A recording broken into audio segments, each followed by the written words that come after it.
principale. Je reconnais maintenant le député de Jean Talon.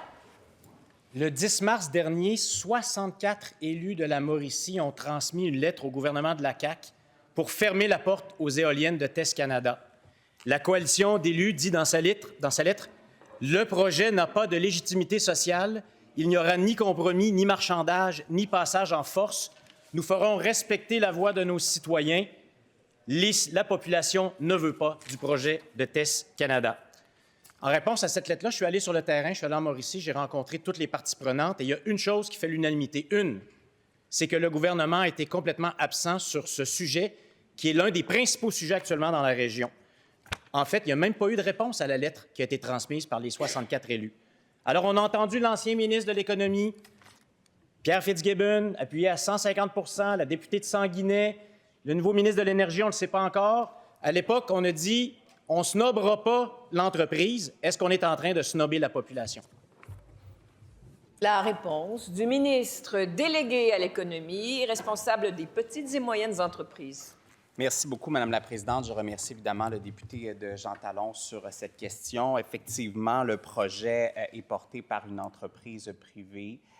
Il faut savoir évidemment que dans l'ensemble de ces projets, il y a un processus qui est en cours en lien avec la communauté locale où l'entreprise doit faire des démonstrations qui sont claires, qui sont précises, à la fois évidemment aux municipalités, aux maires, aux intervenants, à la fois à la population qui, à juste titre, peut se poser des questions sur ce genre de projet-là qui, oui, il faut le dire, ce sont de nouveaux investissements importants pour la région, mais il n'en demeure pas moins que l'entreprise doit faire ces démonstrations-là, doit suivre les étapes qui sont exigées par le gouvernement du Québec, notamment le Bureau d'audience publique en environnement qui va permettre de délimiter l'ensemble des contours, l'ensemble des paramètres, l'ensemble des échéanciers de ce type de projet-là. Nos collègues, évidemment, qui sont dans la Mauricie, suivent le projet avec intérêt, sont en contact et en collaboration, évidemment, avec les gens du milieu, tout en se rappelant que, oui, il y a des projets privés au Québec, il y a des projets qui amènent des retombées dans les communautés, mais, somme toute, on doit faire les contacts, les liens et avoir l'acceptabilité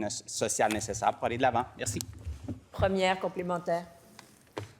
Que le gouvernement est en contact avec les gens localement, ça fait plusieurs fois que je l'entends ici.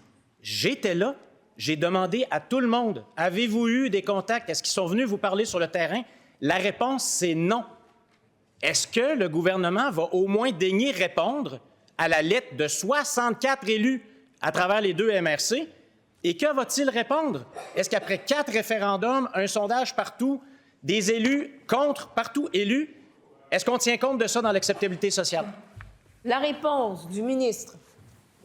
Bien, évidemment, Madame la Présidente, il y a un processus dans l'ensemble des projets au Québec, notamment au niveau des parcs éoliens, qui fait en sorte qu'il y a un bureau d'audience publique en environnement et qu'on consulte la population. Je n'ai absolument aucun doute sur mes collègues députés de la Mauricie qui sont près de leur population, près de leurs intervenants et près de leur communauté dans ce genre de projet-là, comme dans l'ensemble des dossiers du gouvernement du Québec qui concernent la Mauricie. Dans ce cas-ci, on fait face à un projet qui est porté par l'entreprise privée. Elle doit faire une démonstration qui est claire et au milieu et au gouvernement du Québec du projet et de son impact qu'il y aura dans les prochaines années au niveau de la Mauricie. Alors, nous suivons les étapes qui sont prescrites pour ce genre de projet-là, tout en demeurant à l'écoute de la communauté et des gens qui ont signé la lettre. Deuxième complémentaire. Tous les députés de la CAQ, de la région, sont destinataires de la lettre. Il n'y a pas eu de réponse. Ma question, elle est simple. Est-ce qu'il va y avoir une réponse? Puis qu'est-ce qu'on va répondre aux citoyens qui expriment des préoccupations légitimes, mais qui ont élu des gens à travers toutes les deux MRC qui disent non au projet? La question, c'est est-ce que ça compte pour ce gouvernement de la CAQ? Est-ce que la démocratie municipale compte pour le gouvernement de la CAQ quand vient le temps d'évaluer l'acceptabilité sociale, oui ou non? La réponse du ministre.